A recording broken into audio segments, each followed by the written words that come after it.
हम मीनू झा उपस्थित छी एकटा बाबा के नचारी लऽ के।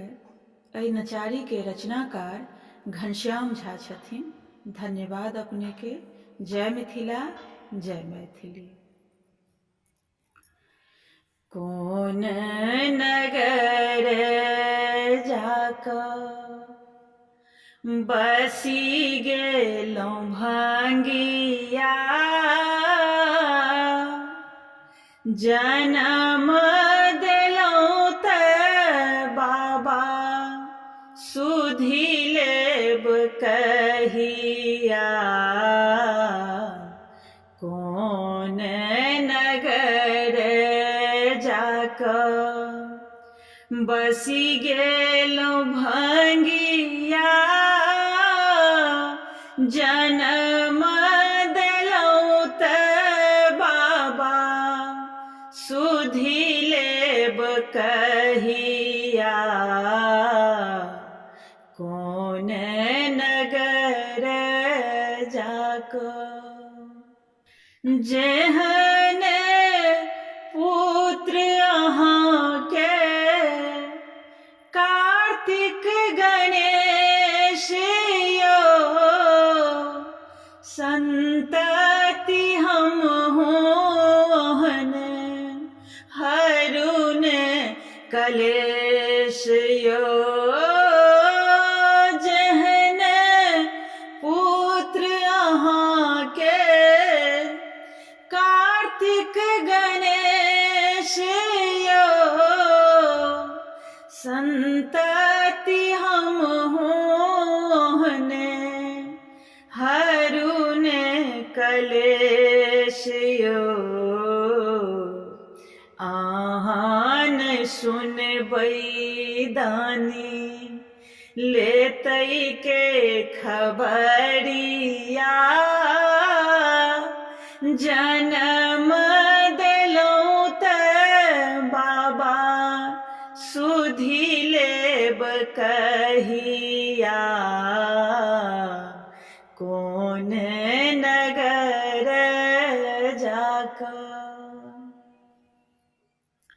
भेटल शरीर मुदा लागल छै लाही, रोग दोष संग लागल काटै छी काहे। भेटल शरीर मुदा लागल छै लाही, रोग दोष संग लागल काटै छी काहे। दिन रात करी बाबा अहीं के गोहरिया, जनम देलहुँ तऽ बाबा सुधि लेब कहिया।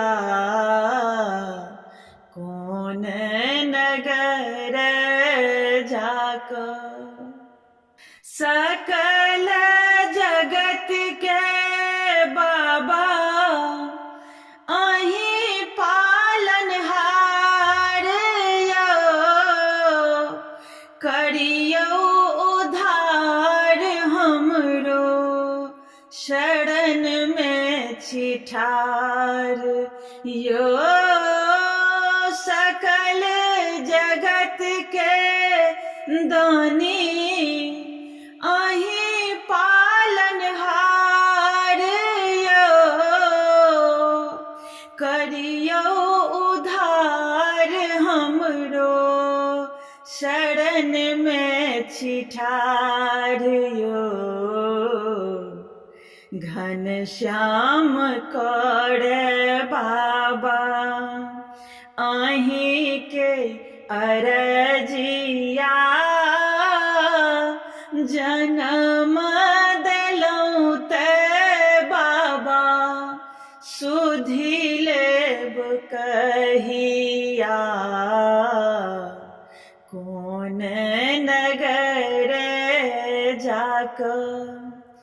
बसी गेलहुँ भांगिया जन्म देलहुँ ते बाबा सुधि लेब कहिया।